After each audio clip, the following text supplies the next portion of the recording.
सोलापूर येथे मराठा सेवा संघाच्या बैठकीत संघटनेची कक्षा वाढवण्यावर भर देण्यात आला। प्रदेश महासचिव चंद्रशेखर शिकरे यांनी समाजाच्या सर्वांगीण विकासासाठी अधिकाधिक लोकांना संघटनेशी जोडण्याचे आवाहन केले आहे। सोलापूर येथे मराठा सेवा संघाच्या केंद्रीय कार्यकारिणीची संयुक्त बैठक पार पडली। यावेळी प्रदेश महासचिव चंद्रशेखर शिकरे यांनी समाजाच्या सर्वांगीण विकासासाठी संघटनेची कक्षा अधिक व्यापक करण्याचे आवाहन केले। संघटनेत अधिकाधिक समाज बांधवांना जोडून कार्याला गती देण्यासाठी नियमित बैठकांचे नियोजन करण्यावर भर देण्यात आला।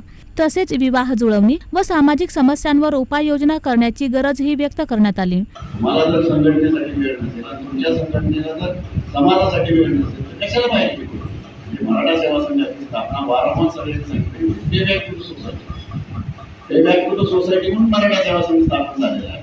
जे आहेले लोक आहेत त्याच्याकडे काहीतरी आहे देण्यासारखं, त्यांनी समाजाला काहीतरी दिलं पाहिजे। ह्या सामाजिकरण आम्ही 5-10% 2% लोक ते काही व्यक्तिगत आलो, त्यांनी समाजाचं काहीतरी देणं लागते म्हणून ही संघटना स्थापन झालेली आहे। बैठकीस प्रदेश उपाध्यक्ष संदीपान जाधव, नेताजी गोरे, अमित निमकर, पुणे विभागीय अध्यक्ष प्रशांत पाटील, जी.के. देशमुख, सदाशिव पवार, उज्ज्वला साळुंखे, सोमनाथ राऊत, दिनेश जगदाळे, प्रकाश ननवरे यांच्यासह सेवा संघाचे सर्व कक्षाचे पदाधिकारी उपस्थित होते।